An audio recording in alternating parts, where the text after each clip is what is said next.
अक्षय जोरिया। हाँ हाँ गर्व को नान करिए रमीता हर मोर मिथिला नगरिया।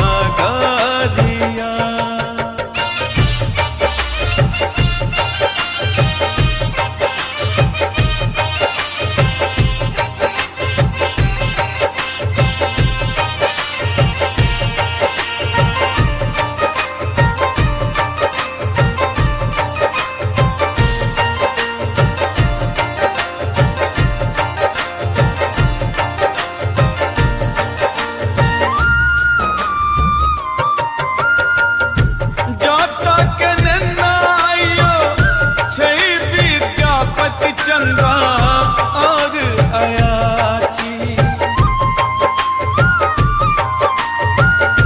पहचान कुर्ता बाग अंगोछा धोती सुरभगर साची।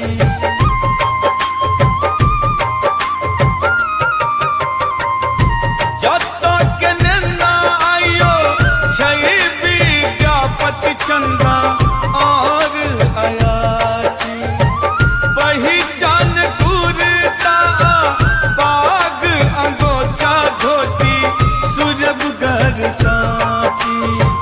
पान मखान सन मीठ बोल मैथिली गाबै छै भाई दर भांगिया। हाँ हाँ गर्व को नान करिए रमीता हर मोर मिथिला नगरिया। जाहि ठाम एखनो सिया खेलै छथि जन